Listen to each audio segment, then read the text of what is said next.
So welcome to Classic Car Cave. We're back on the XK150, and as you can see it's got the basic primer on it. It's about 80% there.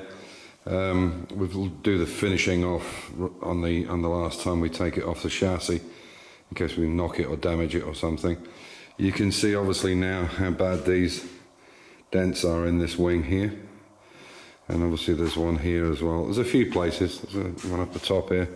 But in the white, it's much easier in the white primer. You can see where you are. You can see here with this new fitting that it's not quite right either, and on the wings. But it's about, yeah, maybe 75% there. There's a bit of welding to be done here.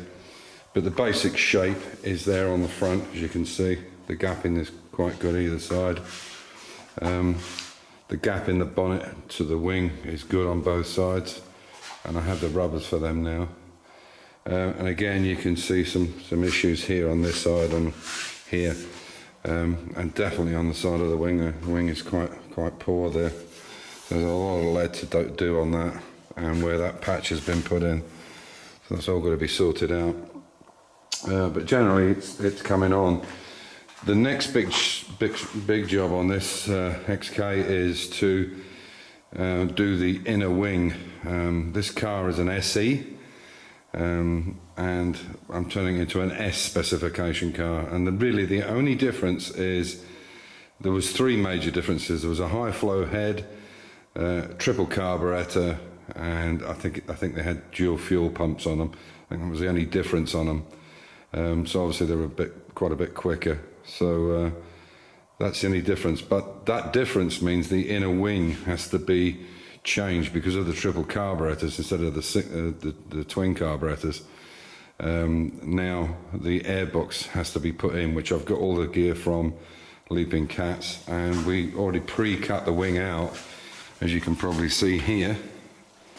You can see this wing has been cut out, so we have to make a new airbox for that. We have the parts for it, and then we'll fit all the inside bits in, do some more work on the outside like all these bad pieces on the side, and then we'll offer the body up to the chassis again and make sure everything fits the way it should. That's including the column, steering column going into the car, onto the chassis, the bumpers fit, everything, and then we will spend the last few months just getting the body completely finished.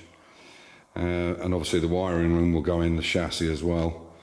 And yeah, we'll go from there.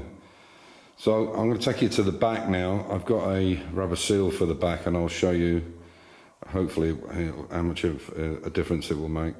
So as you can see on the back,